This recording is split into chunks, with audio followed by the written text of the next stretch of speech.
இது சுந்தரபுரம். பசுமை நிறைந்த அமைதியான ஒரு அழகான கிராமம். அங்கு எல்லோரும் சந்தோஷமாக வாழ்ந்து வந்தனர். ஆனால் ஒரு நாள் கிராமத்துக்கு அருகிலிருந்த காடு திடீரென இருளால் மூடப்பட்டது. மரங்கள் உலர ஆரம்பித்தன. மக்கள் பயத்தில் என்ன செய்வது என தெரியாமல் தவித்தனர். அந்த கிராமத்தில் இருந்தாள் ஒரு தைரியமான சிறுமி, மாயா. அப்பா சொல்லிய ஒரு வார்த்தையை அவள் எப்போதும் நினைவில் வைத்திருந்தாள். சங்கட சதுர்த்தி அன்று கணேசரை மனமார பிரார்த்திச்சா. எந்த சங்கடமும் நம்மை தொட்டே தொட்டாது. அன்று சங்கட சதுர்த்தி. மாயா ஒரு அழகான மண் கணேசரை செய்து பூமாலை போட்டாள். தீபத்தை ஏற்றினாள். மனமாரை பிரார்த்திக்க ஆரம்பித்தாள். கணபதி பாபா, எங்கள் கிராமத்தை காப்பாத்துங்க. அதோ ஒரு மெதுவான தங்க ஒளி மாயாவின் முன்னால் தோன்றியது.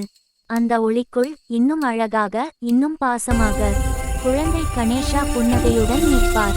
மாயா, உன் மனசு ரொம்ப நல்லது. என்ன சங்கடம் சொல்லு. மாயா அமைதியாக எல்லாவற்றையும் கணேசரிடம் சொல்லினாள்.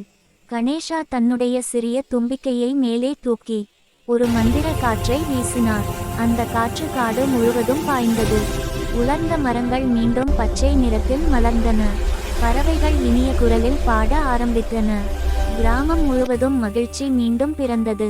கிராமத்தார் மகிழ்ச்சியுடன் மாயாவிடம் வந்து சொன்னார்கள், மாயா, உன் நம்பிக்கையும் நல்ல மனசும் நம்ம கிராமத்தை காப்பாத்துச்சு. மறைந்து செல்லும்போது கணேஷாவின் குரல் மெதுவாக கேட்டது. நம்பிக்கை, நல்ல மனசு இருந்தால் எந்த சங்கடமும் நிலைக்காது. அந்த நாள் முதல் சுந்தரபுரம் மக்கள் ஒவ்வொரு சங்கட சதுர்த்தியும் மகிழ்ச்சியோடும் பக்தியோடும் கணேசரை வழிபட ஆரம்பித்தார்கள்.